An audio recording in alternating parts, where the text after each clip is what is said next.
The pitch sounded great, an open-world pirate MMO that could support up to 40,000 players, created by the minds responsible for Ark Survival Evolved. But after one of the worst indie game launches of all time, a massive bait and switch that caused hopeful fans to boycott the company, and over 6 years in early access, Atlas was a complete failure on nearly every single level. So how did something with so much potential become offensively bad? This is the story of why Atlas failed. And surprisingly, our story starts out in an unexpected place with a studio responsible for the creation of a very well-received game called Dungeon Defenders. The studio was called Trendy Entertainment, and it was founded by Jeremy Stieglitz and Augie Lai on December 14th, 2009. They released Dungeon Defenders in 2011 and sold over 600,000 copies in the first 2 years of its life. The game was very successful, especially for a studio's first release, and before long a sequel was in the works. But over time, allegations brewed up about a toxic workplace at Trendy Entertainment. Sexism, severe crunch, Stieglitz screaming at employees, and during turbulent times, employees sometimes not getting paid were the norms. It was a vile atmosphere, and nobody enjoyed working there.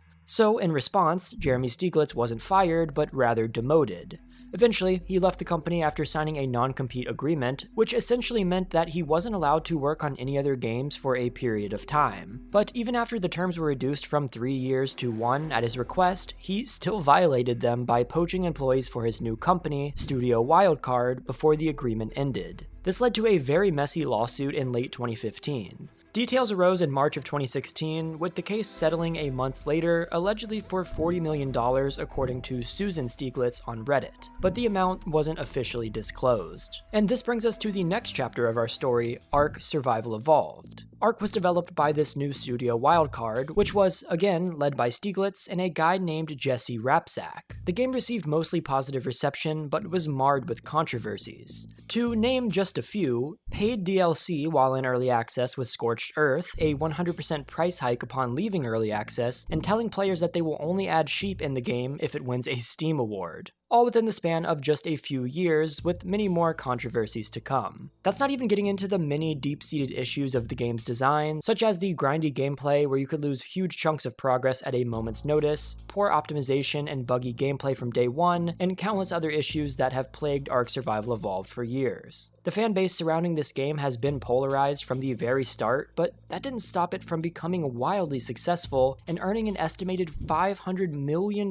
in Steam sales alone, according to VG Insights. Based on these figures, the glaring issues with the game were obviously not deal breakers for most, as the novelty of riding around on dinosaurs is pretty awesome, and is something that really makes a game fun. But it's not quite as cool as riding around in tanks and having massive battles with other players like you can do in the sponsor of today's video, World of Tanks.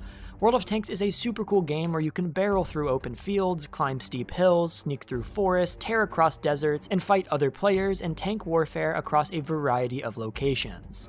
The tanks in this game are all historically accurate, with authentic models and vehicle characteristics that make you feel like you're the commander of an actual historical tank, taking part in epic spanning battles. This game is really cool, and I've actually played it since it originally came out on the Xbox 360 back in 2014. So 10 years in, and I still think it's an absolutely epic game. There's just nothing like it, and it's free to play with skill levels that work for novices and experts alike. So jump into World of Tanks today and join over 100 million other players to keep these battles going, and maybe I'll see you on the battlefield. If you sign up using my link in the description, you get a ton of special bonuses for new and returning players alike, which you can find in detail in the description right next to my special link. Thank you to World of Tanks for making videos like these possible, and let's get back to talking about the general sentiment surrounding Ark Survival Evolved. The game was extremely flawed under the surface, and people could forgive the issues because of how cool it was to ride around on dinosaurs. This was fine initially, but as we all know, players generally aren't as forgiving when issues like this are still there the second time around. This context is important because while Studio Wildcard did not technically work on Atlas, which was developed by Grapeshot Games and Instinct Games, Grapeshot is a sister studio within Wildcard. It was created to develop Atlas without taking away from Ark's development, whereas Instinct Games was an independent company, but their only work so far had been a co-developer for Ark. Additionally, Atlas was directed by Ark's creative leads and Wildcard's CEOs, Jeremy Stieglitz and Jesse Rapsak. So, while different in name, Grapeshot is so intertwined with Wildcard and Ark that many call the studio Grapecard. So what was Atlas, and what exactly was it supposed to be? Well, the idea was for a pirate-themed MMO which could host as many as 40,000 players. Each player would be able to claim land for themselves, raid player ships on the seas, and create a naval empire. Players could construct their own pirate ships, amass a crew for their ships, and fight against giant mythical beasts like krakens. Think Sea of Thieves, except with more emphasis on creating expansive bases on land that you captured and defending it from other players. Speaking of Sea of Thieves, it came out on March 20th, 2018, 9 months before Atlas was even announced to the public, bringing in some hefty competition before people were even aware about this potential game. While this could have been a killing blow for the pirate-themed project, Sea of Thieves ended up being met with a lukewarm reception due to the $60 price point and lacking content around launch, so there was still hope for Atlas to stand out. It wouldn't be until December 6th of 2018 that Atlas was finally announced to the public at the Game Awards with a breathtaking trailer. It showed bustling, immersive villages and enormous pirate ships facing off with enemies boarding one another. There was a ghastly ghost ship in the middle of waterspouts and a pirate ship opening fire on a fortress along the coastline. There was a squadron of soldiers using cannons to take down a giant hydra. It just looked awesome. The trailer was outstanding, but even more outstanding was the fact that Atlas was set to release a mere week later. The announcement was met with comments calling the game Sea of Thieves but good, and overall, players were very excited for what this trailer and this massive indie game promised. Others were a bit skeptical of the game's announcement as a result of Wildcard's spotty track record with Ark, but people unfamiliar with Ark had no idea what was in store for them when this game would actually come out in just 1 week. But it ended up having to be delayed to a week later, then another 6 days, followed by an interview with Jeremy Stieglitz. In this interview, he discussed the marketing strategy of announcing a soon-to-be-released game, and in it, he confesses that there was no test period with actual humans, which is why the game ended up being delayed. So, for the studio's first ever MMO title, which boasted an ability to host up to 40,000 players simultaneously, no real players had even stepped foot into the game to try it out and provide feedback of any kind whatsoever. So, it comes as no surprise that this game was a complete disaster when it released. Atlas was supposed to be a pirate-themed MMO, which boasted an impressive ability to host tens of thousands of players in a world simultaneously. On paper, this is an awesome concept, and seemingly complements mechanics like exploration and claiming territories. But, well, the launch was a disaster, and this system, or basically any other systems in the game, didn't work whatsoever. Unsurprisingly, official servers were incredibly laggy, bringing even the beefiest of computers to their knees, with server lag so bad that it rendered the game basically unplayable for many. Atlas seemed to take all of the worst parts of Ark Survival Evolved and compound them. There were multiple timed meters with a nutrition mechanic, new players constantly got mauled by overpowered predators, and the coolest features were locked behind dozens of hours of progression. And if you weren't there when the server was started, you had no chance of competing with established players who were exponentially more powerful than you, which had already claimed most of the world. Any progress that you scraped together could easily be undone by other players contesting your land claims. You could be killed while offline, making it to where you had to play the game 24/7 to even stand a chance, and the game was extremely messy, ugly, and borderline unplayable. So yeah, when I say it was a disaster, I don't say that lightly. The game became even more volatile, with hotfixes that overcompensated in many cases, resulting in lost land claims or creating nigh unkillable NPCs that ruthlessly hunted players down. This was intensified even further, with hackers wreaking havoc, such as when an admin's account was compromised, resulting in a massive game-wide rollback. On top of all of this, many players felt like the game was a completely different experience from what the trailers showed. One of the examples that helps to show this is how the game randomly inherited Ark's taming system, which made Atlas seem like a worse version of Ark, but with pirates instead of dinosaurs. Blackbird's Atlas trailer versus reality video summarized player frustrations effectively. None of these cinematic interactions were remotely achievable, and the game was directionless and buggy. To this day, Atlas's Metacritic page sits at a 1.0 out of 10, cementing itself as a complete laughingstock and one of the lowest rated games we have ever reviewed in this series.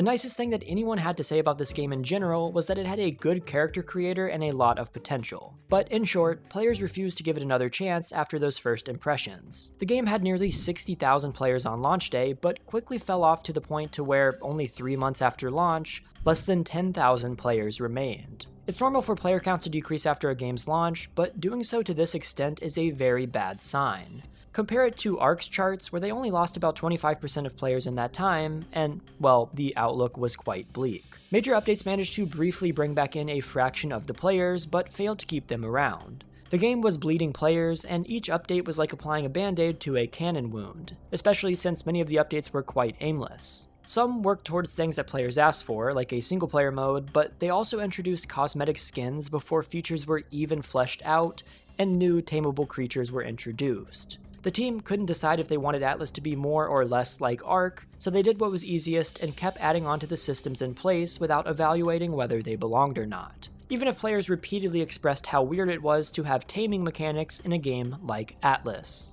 If Atlas were the only pirate game on the market, perhaps players would maybe have had some patience with all of its issues. But with Sea of Thieves right there, most decided to jump ship, and it seems like the developers had the same idea. Despite his claims of hunkering down with Atlas for the next year, it only took 6 months for Jeremy Stieglitz and Jesse Rapsak to leave Atlas's development in favor of Ark. The role of lead designer was allocated to a new team member called Eric Wananen. In his introduction post, he stated that Atlas had somewhat struggled to, quote, find its sea legs, and that he intended to work with the team to make Atlas the ultimate pirate experience. A week later, he unveiled the new roadmap for the game, which included launching on the Xbox One on October 8th of 2019. Given the poor handling of the game up until this point, it was refreshing to have a developer acknowledge the problems and provide some semblance of plans to back up their promises. It really seemed like there might be hope for this sinking ship after all. Following the Xbox release, the developers said that they would slow down for a bit while they worked on the roadmap. But in practice, this meant that most communication ceased altogether and patches changed very little until 6 months had gone by. On June 15th, 2020, it was finally announced that a new world map was coming and new developers had joined the team. According to a former staff member in the comments, this was because some Atlas developers were quietly reassigned to Ark. From this point onwards, updates resumed, and starting on October 20th of 2020, the developers shifted gears to smaller, more frequent updates. There was one larger update within this lineup which added trading, but it was unfortunately broken at launch and had to be restricted to a single tile instead of on the entire map. Definitely not a great sign for their change in direction. Updates continued to chug along with mixed reception to each. In 2021, the developers began hosting more frequent Q&As where they made some interesting statements. Then, on January 22nd, the devs admitted that the game was not where they wanted it to be. Following this, they chugged along with relatively consistent updates that were alright, but not very remarkable either. They didn't address any of the fundamental issues that players had with the game, and failed to acknowledge most player feedback, but it at least brought some improvements and some new content. This continued for a year until March 22nd, where a 2022 roadmap was unveiled, along with the announcement that they were planning on leaving early access that year. It seemed like the game was finally improving, but actions speak louder than words. Would the team keep to this promise? Because while this period of time seems like it was one in which the developers slowly improved the game, fixing a majority of the issues and turning it into something awesome, it really wasn't. Even with nearly 3 years of updates, the game was still a mess, systems felt tacked together in a hurry, it had no real sense of identity, and the overall quality of these expansions were questionable at best. But hey, maybe the developers were learning from their mistakes with Atlas and Ark, and were planning on turning this game into a beautiful project like the trailer promised. So, 1 month later, the team reaffirmed their plans to leave early access. But for the rest of the year, none of their updates would confirm if they were on track to do this. The closest they got was including a copy-pasted quote in the patch notes, stating that the game is unfinished and that things are subject to change drastically at a moment's notice. And by the time December of 2022 rolled around, nearly a year after the full launch plans were released, it seemed like the mission of leaving early access within the year had been quietly abandoned. 2023 opened up with a small cosmetic Lunar Year update, no new roadmap, or any acknowledgement whatsoever of the missed deadline. And out of nowhere, the final content update landed on March 14th, 2023, which added breathtaking new features such as allowing your in-game character to poop on command. Yes, this was a real update to the game, and ironically enough, it was the last update that players have received for Atlas to this day. No acknowledgement of the failure to release a finished version, no discussion on how this would be the last update, no mention of future plans, just a random, shitty update, pun intended, and nothing else. There was a brief announcement of a 13th season of the game on June 22nd, 2023, and this was officially the last time that the developers would make announcements regarding Atlas whatsoever. Since then, it's been radio silence. So what happened? Well, as of this video, there's never been an official statement, but we can look at what was happening with Wildcard around this time, and turns out they got into an enormous controversy in 2023 when they announced that Ark 2 would be delayed, and that the free next generation update that they were planning for Ark Survival Evolved would now be an entirely new game called Ark Survival Ascended that costs $50 and requires you to repurchase all of the DLC from Ark Survival Evolved for an additional $40. I know, this plan sounds insane, but hey, who cares, because buying Ark Survival Ascended comes with a copy of Ark 2, whatever that is, whenever it comes out. This situation was yet another PR disaster for a company that already had a bad track record, and it led many to believe that Wildcard was struggling financially, which was further evidenced by Atlas's communications ceasing shortly after this whole fiasco happened. Some claim that most of Atlas's staff were reassigned to Ark Survival Ascended, but that's just hearsay. Another supporting factor is that Ark Survival Evolved has been completely abandoned too, even after a slew of severe bugs appeared in the wake of Ascended's release, and the official servers completely shut down on September 30th. Without an insider's perspective or comment from Wildcard itself, it's impossible to say what happened for sure, but that's the community's consensus as of right now. Things have only gotten worse for Atlas since then, as the official servers for this game went offline in September of 2024, which coincided with a sale on Steam. Again, without a single statement on the matter or any of the circumstances leading up to it. It seems that the studio is doing their best to quietly smother their past titles so that they could focus solely on Ark Ascended. The few remaining players play on unofficial servers and use mods to flesh out the game, but Atlas, as it was promised, is completely dead. From day one, Atlas was a mismanaged disaster with poor direction and even worse communication. Virtually every problem with the game was self-inflicted, be it a premature launch to closing all communications when they're most needed. The warning signs were there too, with the entire project stemming from Jeremy Stieglitz, a man with a checkered past and a studio that stumbles into endless controversies. In hindsight, it's astounding that anyone was even willing to give this game a chance to start, but that fails to acknowledge the amazing pitch and the amazing trailer that the team came in with. It was so exceptionally well crafted and sold players on an experience that never existed to begin with. And even better, it would release in just a week. But players had no idea that this game was actually just being released with a cool trailer to capitalize on the holiday season hype. From there, it was one broken promise after another, all under the pretense that the game would eventually be like that trailer, without a plan on how the team would get to that point. The problem only got worse as Wildcard kept poaching Atlas's staff in favor of Ark, preventing a coherent vision from ever forming.